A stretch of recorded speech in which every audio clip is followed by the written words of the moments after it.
صل على محمد اللهم صل على سيدنا ومولانا علي أمير المؤمنين وقائد الغر المحجلين وإمام المتقين عليه أفضل الصلاة والسلام وآلاف التحية والثناء وعلى الصديقة الكبرى فاطمة الزهراء سيدة النساء العالمين وعلى سبتي الرحمة الحسن والحسين سيدي شباب أهل الجنة أجمعين صلوات محمد وآل محمد اللهم صل على محمد رحمة الله على محبيهم واللعنة الدائمة على أعدائهم أجمعين. شب مبعث اور معراج کی مبارکباد سرکار حضرت حجت کی خدمت میں پیش کرتے ہوئے امام زمان علیہ السلام کی دعا. بسم اللہ الرحمن الرحیم. اللہم کل ولیک الحجت ابن الحسن صلواتک علیہ وعلا آبائه في هذه الساعة وفي كل ساعة وليا وحافظا وقائدا وناصرا ودليلا وعينا حتى تسكنه أرضك طوعا وتمتعه فيها طويلا. اللهم صل على محمد وآل محمد وعجل فرجهم. 27 رجب المرجب کی عید آپ تمام مومنین کو مبارک ہو. گزشتہ 1 یا 2 سال سے یہ سوال کافی سوشل میڈیا میں گردش بھی کرتا رہا، بالخصوص مومنین کے درمیان کے شب 27 رجب المرجب کون سی عید ہے؟ عید مبعث ہے یا عید معراج ہے؟ تو معراج کب ہوئی تھی اور معراج کا ڈیوریشن کیا تھا، اس کی تاریخ کیا تھی، اس کے حوالے سے میں چند گزارشات عرض کروں گا، جس میں سے ایک قول خود شب 27 رجب المرجب کا بھی ہے، اس سے انکار نہیں ہے، لیکن اس کے علاوہ اور بھی بہت سارے اقوال ہیں. پہلا تو یہ کہ جو معراج کا واقعہ ہے وہ ہے مسلمات میں سے. اس کا ذکر قرآن کریم میں سورہ اسراء میں بھی ہے اور سورہ نجم میں بھی ہے. سبحان الذی اسریٰ بعبدہ لیلا من المسجد الحرام الی المسجد الاقصی الذی بارکنا حولہ لنریہ من آیاتنا. سبحان، ہر عیب سے پاک اور منزہ ہے وہ پروردگار جو لے گیا اپنے عبد کو رات کے وقت مسجد الحرام سے مسجد اقصی تک. اقصی کا اگر ترجمہ آپ انتہا کر دیں اور مسجد کا ترجمہ جہاں سجدہ کیا جائے تو اس کا ترجمہ پھر یوں بنے گا کہ پاک ہے وہ پروردگار جو لے گیا اپنے عبد کو مسجد الحرام سے انتہائی نقطۂ سجود تک، تاکہ وہ لنریہ من آیاتنا، تاکہ وہ اپنی نشانیاں دکھلا دے اپنے عبد کو. سورہ والنجم میں ذکر موجود ہے، والنجم اذا ہوا ما ضل صاحبکم وما غوا وما ينطق عن الهوى ان هو الا وحی یوحی علمہ شدید القوى ذو مرة فاستوى وهو بالافق الاعلى ثم دنا فتدلى فكان قاب قوسين او ادنى. یہ جو 2 کمان اور اس سے کم کا فاصلہ ہے، اس کا ذکر سورہ نجم میں موجود ہے. ثم دنا فتدلى، وہ قریب ہوئے اور جھکے اور اتنا قریب ہوئے کہ فکان قاب قوسین او ادنیٰ، یہ 2 کمان اور اس سے کم کا فاصلہ رہ گیا.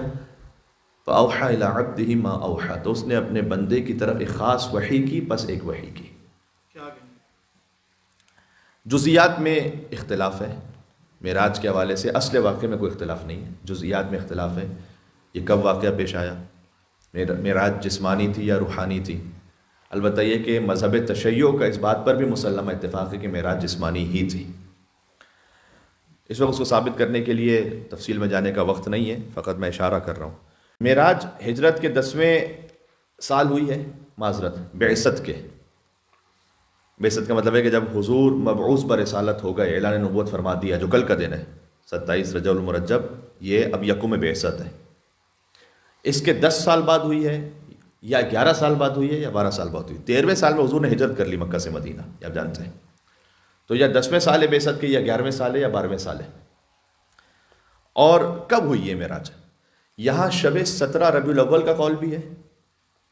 شب 17 ربیع الاول حضور کی آمد کی شب بھی ہے اور معراج کی شب بھی ہے. شب 27 رجب کا قول بھی ہے جو برادر اہل سنت میں زیادہ معروف ہے. شب 17 رمضان بھی ہے ایک قول ملا فتح اللہ کاشانی نے منہج الصادقین میں لکھا ہے کہ شوال اور ربیع ثانی کی بھی تاریخیں ہیں. شاید اس کی وجہ یہ ہے کہ خود صادق علیہ محمد نے فرمایا کہ عرج النبی 120 مرہ، حضور کو 120 معراج نصیب ہوئی. ایک معراج نہیں ہے. وہ جو عرش سے فرش پر زندگی گزارنے آئے ہیں وہ تو ہے ہی نوری مخلوق. تو اصل وہ جو ان کی نورانیت ہے ان کی ساری زندگی معراج ہی معراج ہے. کیا کہنے، سبحان اللہ سبحان ایک مل کے صلوات بھیج دیں محمد و آل محمد پر. اللہم صلی علی محمد و آل محمد. تو 120 معراج ہیں حضور کی. اور یہاں علماء نے یہ بھی لکھا ہے کہ ہجرت سے پہلے ایک ہے جو میں نے کہا کہ 10ویں بعثت یا 11ویں بعثت یا 12ویں بعثت اور پھر ہجرت ہو گئی، اور ہجرت کے بعد 119 ہے. اچھا، ہجرت کے بعد رسول اللہ مدینہ میں کتنا رہے؟ 10 سال. 10 سال میں کتنے مہینے ہوتے ہیں؟ 120 مہینے. 120 مہینوں میں 119 مرتبہ معراج ہے، یعنی ایوریج کیا جائے تو ہر مہینے ایک معراج ہے. سبحان اللہ سبحان اللہ سبحان اللہ. آپ عظمت سرکار ختمی مرتبت کا اندازہ لگائیے گا. اور اسی خاطر ہے کہ معراج کی روایتوں میں اختلاف بھی بہت زیادہ ہے. مثال کے طور پر خود پہلے یہ اختلاف یہ ہے کہ معراج کہاں سے ہوئی، حضور کس مقام سے تشریف لے گئے. تو جناب قرآن میں تو بہت واضح ہے کہ من المسجد الحرام، مسجد حرام سے معراج ہوئی. تو پھر اختلاف کیوں؟ اس لیے کہ مسجد الحرام کا احاطہ جو اہل مکہ تھے وہ بہت وسیع سمجھتے تھے، حرم کا احاطہ. تب وہ کون سا مقام ہے کہ جہاں سے معراج نصیب ہوئی؟ زیادہ صحیح قول جو پہلی معراج کے بارے میں ہے وہ مسجد الحرام میں خانہ کعبہ کے بالکل ساتھ ہی، یوں سمجھ لیجئے کہ تقریباً 10 قدموں کے فاصلے پر حضرت ام ہانی کا گھر تھا جو حضرت ابو طالب کی بیٹی ہیں. ابو طالب کی بیٹی کے یہاں سے حضور معراج پہ تشریف لے گئے. دعوت ذوالعشیرہ پہلی دعوت ہوئی ابو طالب کے گھر میں، پہلی معراج ہوئی ابو طالب کی بیٹی کے گھر. کیا کہنے، سبحان اللہ سبحان اللہ سبحان اللہ. عظمت ابو طالب علیہ السلام کا اندازہ لگائیے گا. اور حضور وہیں پر واپس آئے. اچھا، یہ معراج کی ڈیوریشن کتنی تھی؟ یہ شاعروں کے کلام میں تو آپ کو کیسے سے ملے گا کہ مثلا وہ کنڈی ہل رہی تھی اور حضور فوراً واپس آ گئے. احادیث میں کم از کم میں نے اسے نہیں دیکھا اور بظاہر موجود بھی نہیں ہے، لیکن اتنا ہے کہ ایک شب سے کم ہی کی مدت ہے. امام کی حدیث ہے صادق علیہ محمد کی تفسیر عیاشی میں موجود ہے کہ حضور جب معراج پر جانے لگے تو عشاء کی نماز مکے میں پڑھی، معراج پہ گئے اور پھر اسی رات فجر کی نماز پھر مکے میں پڑھی. یہ امام کی حدیث ہے. بعض علماء اس سے اندازہ لگاتے ہیں کہ ہو سکتا ہے کہ 2 سے 3 گھنٹے کی یہ مدت ہو کہ عشاء کی نماز پڑھ کر حضور معراج پہ تشریف لے گئے، واپس آئے اور فجر کی نماز دوبارہ مکے میں پڑھی. اللہ اکبر. ایک لطیف بات اور ہے، جب امام جعفر صادق علیہ السلام نے فرمایا اللہم صلی علی محمد و آل محمد کہ حضور کو 120 معراجیں ہوئیں، یہ کتاب الخصال میں شیخ صدوق نے لکھا ہے. اچھا، کتاب الخصال کی بک کا جو سٹائل ہے وہ یہ ہے کہ جس حدیث میں 1 کا عدد آیا ہو کسی بھی بارے میں اس کو ایک ساتھ جمع کیا، پھر 2 کا عدد آیا ہو تو پھر ایک ساتھ جمع کیا، 3 کا عدد تو ایک ساتھ جمع کیا. مثلا سورہ یاسین پڑھنے والے کے لیے 10 اجر و ثواب ہے تو اس کو 10 کے چیپٹر میں لکھا. تو انہوں نے جو 120 کا چیپٹر لکھا اس میں اس حدیث کو لکھا ہے کہ حضور کو 120 معراج نصیب میں. اور اس میں آگے فرمایا کہ وقت اوصى الله عز وجل النبی بالولایت لعلی والائمہ اکثر مما اوصاه بالفرائض. ہر معراج پر 120 معراج میں سے ہر معراج میں اللہ سبحانہ و تعالیٰ نے اپنے حبیب کو علی ابن ابی طالب کی ولایت کی وصیت اور نصیحت کی. سبحان اللہ سبحان اللہ سبحان اللہ. ہر اس فریضے سے زیادہ کہ جو معراج پہ پہنچایا، 120 معراجوں میں سب سے زیادہ وصیت و نصیحت علی ابن ابی طالب کی ولایت کی. سبحان اللہ. یہ حدیث امام ہے. سبحان اللہ سبحان اللہ.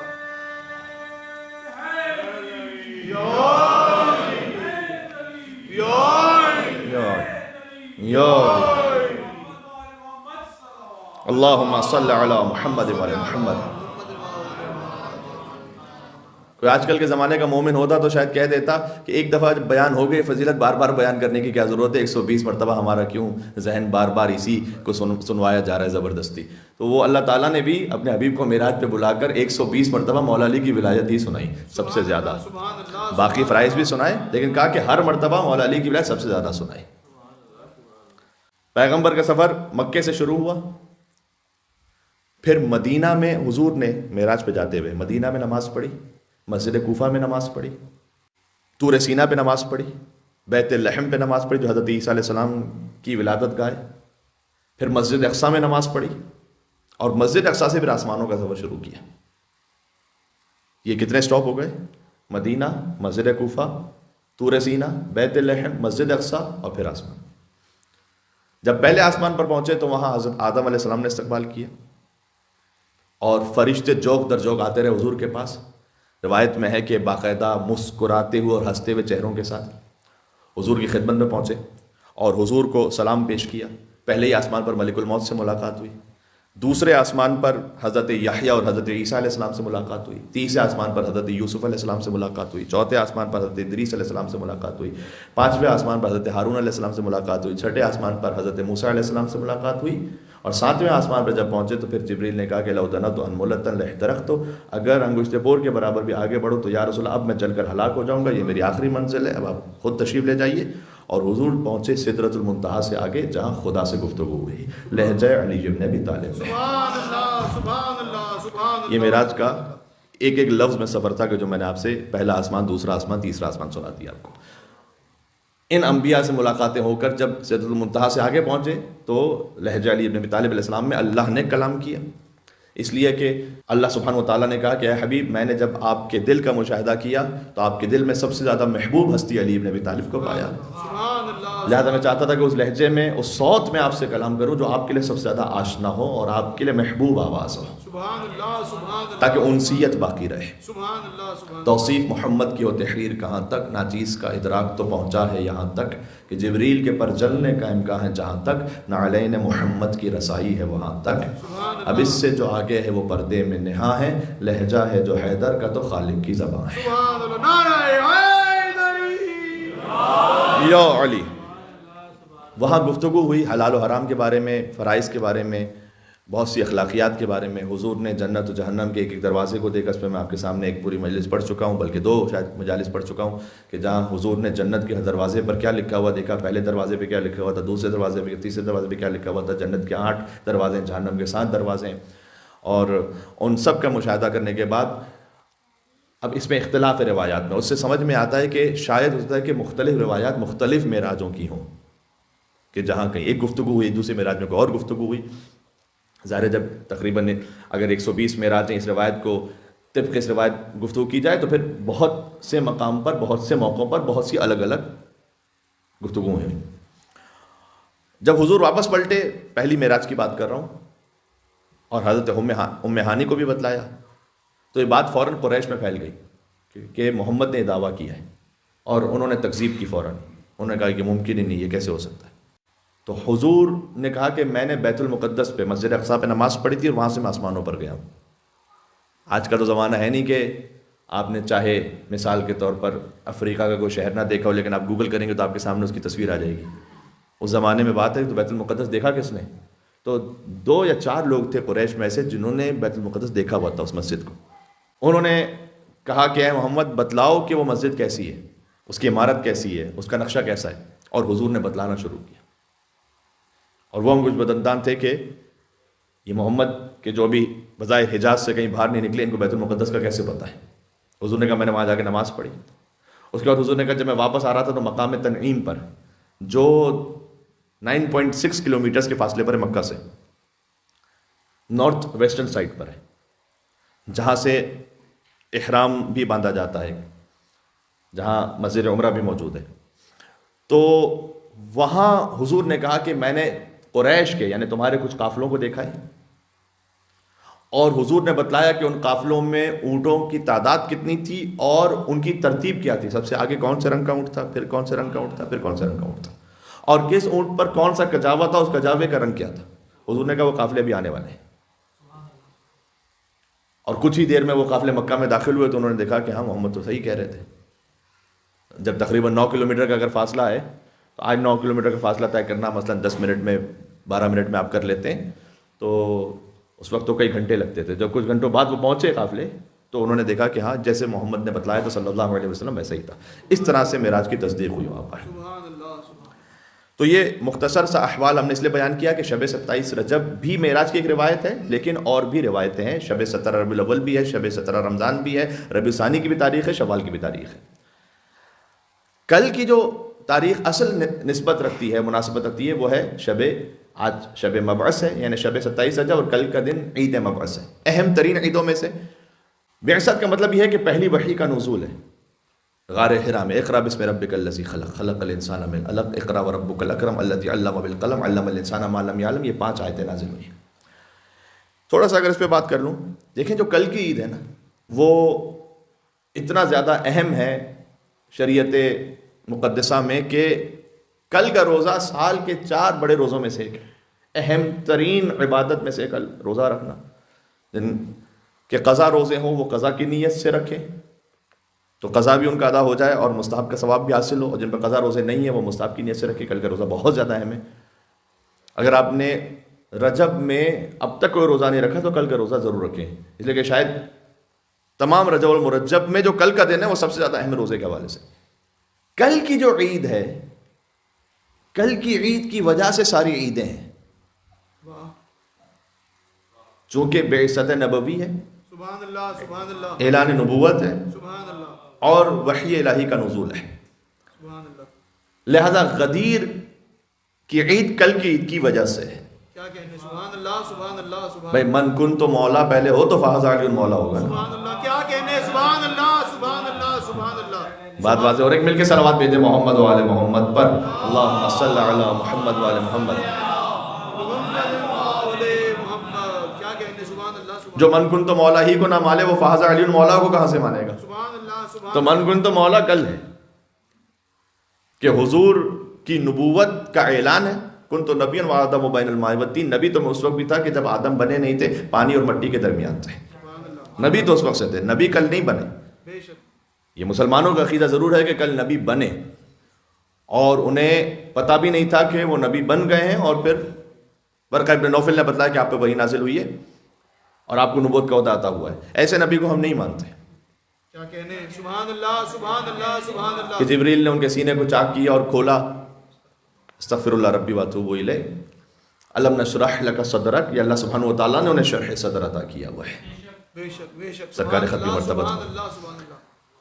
تو میں تو اس وقت بھی نبی تھا کہ جب آدم نہیں بنے تھے اور پانی اور مٹی کے درمیان تھے.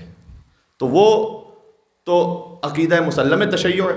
ہاں, اعلان نبوت کل ہوا, پہلی وحی کا نزول کل ہوا. لہٰذا یہ جو نبوت ہے یہ وہی ولایت ہے, یہی مولائیت ہے. تو من کن تو مولا فہذا علی مولا. تو کل کی عید کی وجہ سے عید غدیر ہے, کل کی عید کی وجہ سے عید مباہلہ ہے, کل کی عید کی وجہ سے عید الفطر ہے, کل کی عید کی وجہ سے عید الاضحیٰ ہے, کل کی عید کی وجہ سے عید جمعہ ہے. پورا دین ہی کل کی عید کی وجہ سے. سبحان اللہ سبحان اللہ سبحان اللہ سبحان. آپ اندازہ لگا رہے ہیں. تو بعثت نبوی کی یہ اہمیت ہے جو ہمارے اتنی زیادہ اہمیت اس کی شاید سمجھی اگر گئی تو منایا نہیں جاتا اسے اس اہتمام کے ساتھ, ورنہ سال کی اہم ترین عیدوں میں سے ایک عید ہے یہ. بلکہ بعض تعبیروں کے مطابق غدیر کو تو عید اللہ اکبر کہا گیا یقیناً, لیکن میں نے کہا کہ غدیر بھی ہے عید مبعث کی وجہ سے. کیا کہنے. سبحان اللہ. آج کی شب کے خاص اعمال ہے, 12 رکعت نماز ہے. 12 رکعت نماز پڑھنے کے بعد 7 مرتبہ چند سوروں کی تلاوت ہے, اور آج کی شب کی یہ خاص دعا ہے.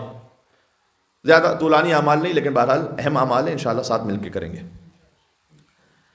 ایک آیت ہے سورہ شورا کی آیت نمبر 15, جس میں اللہ تعالیٰ نے حضور کو حکم دیا کہ جب آپ مبعوث پر رسالت ہو چکے ہیں, اب آپ نے اعلان نبوت کر لی ہے, تو آپ نے کون سے اصولوں پر ایسے زندگی گزارنی ہے کہ اگر میں جملہ کہوں تو یہ جو بعثت نبوی ہے اس کا مکمل حق اس وقت ادا ہوگا کہ جب آپ یہ 5 اصولوں کے ساتھ اپنی زندگی گزاریں گے.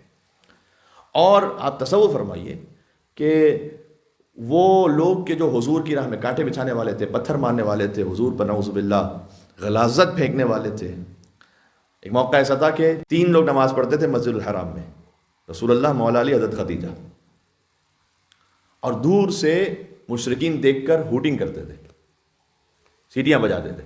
کتنا سخت ماحول ہوگا. بہرحال علی ابن ابی طالب کی وجہ سے کسی میں جرأت نہیں ہوتی تھی کہ رسول اللہ پہ حملہ کر سکے. سبحان اللہ سبحان اللہ بچپن میں علی ابن ابی طالب کا عالم ہے. سبحان اللہ سبحان اللہ. اور اللہ تعالیٰ نے حضور کی جو ولادت ہے وہ 1 عام الفیل ہے، اور مولا علیہ السلام کی ولادت 37 عام الفیل ہے، 30 سال کا فرق ہے.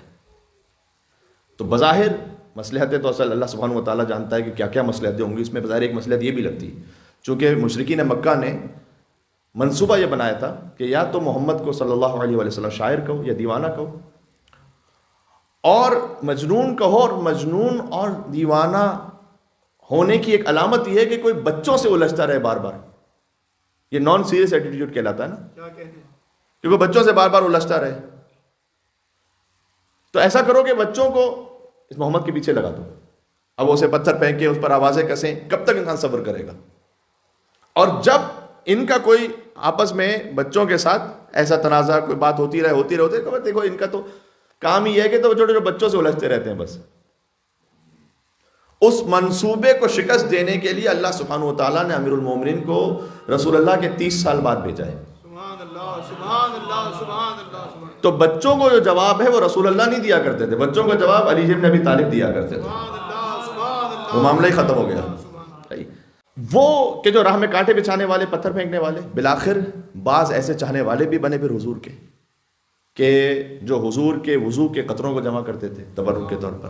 جب حضور نے حجۃ الوداع کیا تو جو تقصیر فرمائی، تو اس میں ایک ایک بال کو بہت سے صحابہ کرام نے لیا بطور تبرک. بال کے ساتھ آل کو لے لیتے تو بہت ضروری تھا. سبحان اللہ سبحان اللہ. نعرہ حیدری. یا علی. لیکن یہ 23 سال کے عرصے میں اتنا بڑا فرق کیا ہے؟ رسول اللہ نے اللہ کے حکم کے مطابق ان 5 اصولوں پر عمل کیا ہے. 5 یہ اصول وہ ہیں کہ قابل ہے کہ واقعی کم از کم ایک مجلس تو پڑھی جائے ان 5 اصولوں پر. لیکن میں آپ کے سامنے فقط آیت کا ترجمہ پڑھ رہا ہوں. فَلِذَلِكَ فَادْعُ، یہ سورہ شورا کی آیت نمبر 15 ہے. آپ خود اسے جا کر اس کا ترجمہ دیکھیے گا. سب سے پہلے تو کہا کہ فَلِذَلِكَ فَادْعُ، آپ اے محمد پکاریے، دعوت دیجیے فقط اللہ سبحانہ و تعالیٰ کی خاطر، اللہ کی خاطر کام کیجیے. تو لازمی سی بات ہے ہم اور آپ کے لیے نصیحت ہو رہی ہے، اللہ کی خاطر کام کیجیے. وَاسْتَقِمْ كَمَا أُمِرْتَ، اور آپ ایسے استقامت دکھلائیے جیسے کہ ہم نے آپ کو حکم دیا ہے. اللہ کی خاطر آپ دعوت دیں گے تو آسان نہیں ہے منزل، تو اس میں مصائب اور بلائیں بہت سی ہیں. کہ اللہ کی خاطر استقامت دکھائیے. میں آپ کے سامنے چھوٹی سی بات پیش کروں. حضور اتنا تبلیغ میں خالصانہ رویہ تھا ان کا کہ لمحے بھر کے لیے بھی کسی چھوٹے سے ایک وقتی فائدے کے لیے بھی حضور نے کوئی ایسا کام نہیں کیا کہ عام کرنا تو دور کی بات، اگر ایک پرسپشن ایسا بن رہا تھا کہ جس سے حضور کو فائدہ مل سکتا تھا لیکن وہ بات ٹھیک نہیں تھی، تو حضور نے آگے خود ہی کلیئر کر دیا کہ یہ بات ٹھیک نہیں ہے. میں آپ کو مثال دیتا ہوں. حضور کے فضل حضرت ابراہیم کا انتقال ہو گیا، اسی وقت سورج کو گرہن لگ گیا. آپس میں سب لوگوں نے کہنا شروع کیا کہ دیکھو محمد سچے نبی ہیں لیکن ان کے بیٹے کا انتقال ہوا ہے اور سورج کو گرہن لگ گیا ہے، اللہ تعالیٰ ناراض ہے، یعنی اللہ تعالیٰ غم میں ہے، لہذا ان کی نبوت سچی ہے. حضور فوراً آئے مجمع میں، انہوں نے آ کر کہا کہ سورج گرہن اور چاند گرہن امران طبعیان ایک نیچرل پروسیس کے ساتھ ہوتے ہیں. جب یہ آیت آ جائے تو نماز آیات پڑھو. نماز آیت سکھلائی حضور نے، کہ اس کا میرے بیٹے ابراہیم کی وفات سے کوئی تعلق نہیں ہے، تم پر نماز آیات واجب ہے، نماز آیات پڑھو اور تمہاری ذمہ داری پوری ہے. تو یا رسول اللہ اچھے والے اگر کوئی مسلمان ہو ہی جاتے ہیں، آپ خاموش ہی رہ جائیں فقط، تو اس میں کیا برائی ہے؟ آج تو یہ ہو جائیں گے مسلمان، لیکن جب 1400 سال بعد جا کے حقیقت کھلے گی کہ ایک نیچرل فینومینا ہے، جب آ کے سائنٹسٹ کھولیں گے اس بات کو، تو اس وقت وہ یہ ضرور کہیں گے کہ اچھا اس وقت محمد نے ایک وقتی فائدے کے لیے یہ سو استفادہ کر دیا. حضور نے کہا نہیں، اپنے فائدے میں بھی ایک بات جاری رہی، پر سب نے اس کو کلیئر کیا، کہنا ایسا ہے نہیں، غلط سمجھ رہے. سبحان اللہ، یہ بہت سخت منزل تھی. آج سن لینا آسان ہے، جب اس وقت جب راہ میں کانٹے بچھائے جا رہے ہوں، جب پتھر مارے جا رہے ہوں، جب کوئی بات تبلیغ کو قبول کرنے والا، اس وقت اتنا صادقانہ اپنے تبلیغ میں حضور کا بیہیویئر یہ واقعی معجزہ ہے۔ فرمایا کہ استقامت دکھلاؤ، ولا تتبع اہواہم، ان لوگوں کی خواہشات پر چلنے کی ضرورت نہیں ہے کہ یہ آپ کو کہیں کہ ایسا کر کے دکھاؤ محمد۔ کبھی کہتے تھے تم فرشتے ہوتے تو بہتر تھا، کبھی کہتے کہ تم ثروت مند ہوتے تو بہتر تھا، کبھی کہتے کہ اگر تم اس پہاڑ کو سونا بنا دو تم، ان کی خواہشات پر چلنے کی ضرورت نہیں ہے۔ تیسری بات یہ ہو گئی۔ چوتھی بات، قل آمنت بما انزل اللہ من کتاب، میں تو عمل اسی پہ کروں گا جو اللہ نے مجھ پہ کتاب میں نازل کیا ہے۔ پانچویں بات، وَأُمِرْتُ لِأَعْدِلَ بَيْنَكُمْ، میں آیا ہوں تم میں عدالت قائم کرنے کے لیے، ظلم کو ختم کرنے کے لیے۔ یہ وہ امور تھے کہ جن پر سرکار ختم مرتبت نے اس پابندی کے ساتھ عمل کیا، سبحان اللہ۔ اگرچہ کہ وقت ہو چکا ہے، میں ایک جملے میں ایک بات سناؤں آپ کو۔ جب حضور سخت ترین مشکل میں تھے نا مکہ میں، شیب ابی طالب میں 3 سال رہے، حضرت سیدہ کونین خاک پر سوتی تھیں اس وقت۔ حضور کے پاس کئی وقتوں کا کھانا نہیں ہوتا تھا، شکم پہ پتھر باندھتے تھے۔ فقط حج کے زمانے میں حضور شیب ابی طالب سے باہر آ سکتے تھے۔ حضرت ابو طالب علیہ السلام نے پناہ دی ہوئی تھی، اور تو کوئی پناہ دینے والا ہی نہیں تھا۔ تو حج کے زمانے میں باہر آتے تھے حضور، یعنی اس غار سے، اس گھاٹی سے باہر آتے تھے اور آ کر تبلیغ فرماتے تھے، کیونکہ حج زمانہ جاہلیت میں بھی ہوتا تھا۔ تو حضور اس وقت باہر تشریف لے آتے تھے اور جو کوئی نظر آ گیا اسے تبلیغ فرماتے تھے۔ تو قبیلہ بنی عامر سے ایک شخص آیا، اس نے آ کے کہا کہ میں نے سنا ہے کہ محمد آپ نے اپنے دین کا ایک اعلان کیا ہے اور آپ اس وقت پریشانی اور تکلیف میں ہیں، آپ کا سوشل بائیکاٹ ہوا ہے۔ میں آپ پر ایمان لے کر آتا ہوں، میں اپنے قبیلے کا سردار ہوں، میرا سارا قبیلہ آپ پر ایمان لے کر آئے گا۔ میں آپ کو 200 جنگجو دوں گا تلواروں کے ساتھ، یعنی گولڈ ہے اس وقت، یہ گولڈ، ایک تلوار بھی نہیں تھی اس وقت، ایک تلوار، 200 جنگجو دوں گا تلواروں کے ساتھ دوں گا جو آپ کی خاطر جنگ کریں گے۔ حضور کو محسوس ہوا کہ یہ اس کے عوض کچھ چاہتا ہے۔ حضور نے کہا تم مجھ سے کیا چاہتے ہو؟ کہ بس ایک بات ہے، آپ اناؤنسمنٹ کر دیں کہ آپ کے بعد آپ کا جانشین میں ہوں، میں سب کچھ کرنے کو تیار ہوں۔ حضور نے کہا نہیں، مجھے جانشین متعین کرنے کا اختیار خود سے ہے نہیں، جو اللہ جانشین متعین کرے گا وہ جانشین ہے۔ اللہ اکبر، اللہ اکبر، جو اللہ جانشین متعین کرے گا وہ ہے۔ کہ بس ٹھیک ہے، پھر آپ محروم ہو جائیں گے ان 200 جنگجوؤں سے اور میرے پورے قبیلے سے۔ حضور نے کہا ٹھیک ہے۔ یہ ساری باتیں اس وقت سن لینا بہت آسان لگتا ہے، جب شدید ترین کوئی مصائب میں ہو نا، اور کوئی آ کر اس طرح سے پیشکش کر رہا ہو اور اس وقت صاف انکار کر دینا اپنے اصولوں کی وجہ سے، اس سے طاقت سمجھ میں آتی ہے۔ غدیر میں اس اعلان کی من کنت مولا فہذا، کیا قوت ہے اس اعلان خداوندی کی، سبحان اللہ۔ مل کے صلوات بھیجیں، نام حیدر کرار علی جبن ابی طالب، اللہم صلی علی محمد و آل محمد وعجل فرجہم۔ اللہ تعالیٰ ہمیں شریعت مصطفوی پر عمل کرنے کی توفیق عطا فرمائے۔ اس شریعت میں یہ سب کچھ نہ رہتا اگر ولایت مرتضوی نہ ہو، تو ہمیں مولا کائنات کی ولایت پر ثابت ختم فرمائے۔ اے پروردگار، حضرت حجت کو ہم سے راضی و خوشنود فرما دے، عید پہ جو اعمال انجام دیں گے اسے اپنی بارگاہ میں قبول فرما۔ ربنا تقبل منا انک انت السمیع العلیم، بجاہ محمد و آلہ الطیبین الطاہرین، نعرہ صلوات، اللہم صلی علی محمد